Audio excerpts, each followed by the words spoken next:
విశాఖ ఉక్కు కర్మాగారంలో మరోసారి పర్మనెంట్ ఉద్యోగులను ఇంటికి పంపించే కార్యక్రమం మొదలైందని చెప్పొచ్చు. స్వచ్ఛంద పదవీ విరమణ వీఆర్ఎస్ మళ్ళీ అమలు చేస్తున్నారు.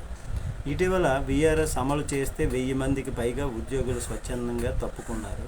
అలా కీలక విభాగాల్లో అతిపెద్ద ఖాళీ ఏర్పడి ఉద్యోగుల కొరత కూడా ప్లాంట్ను వెంటాడుతుందని ఇప్పుడు కార్మిక సంఘాలు ఆరోపిస్తున్నాయి.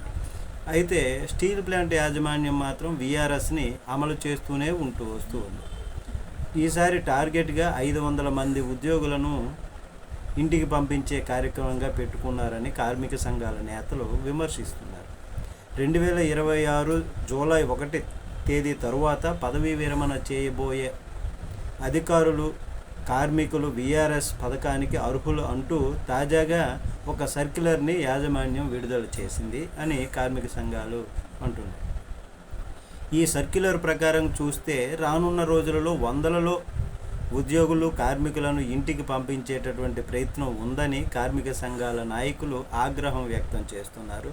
స్టీల్ ప్లాంట్లో బ్లాక్ ఫర్నేస్ 3వ దానిని కూడా ప్రారంభిస్తున్నట్లుగా కేంద్ర ఉక్కు శాఖ మంత్రి శ్రీనివాస వర్మ చెబుతున్నారు.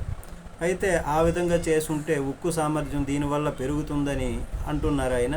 అయితే ఉక్కు సామర్థ్యం పెరిగినా దానికి అనుగుణంగా కార్మికులు, ఉద్యోగులు ఉండాలి కదా అని కార్మిక సంఘాలు ఇప్పుడు వాదన.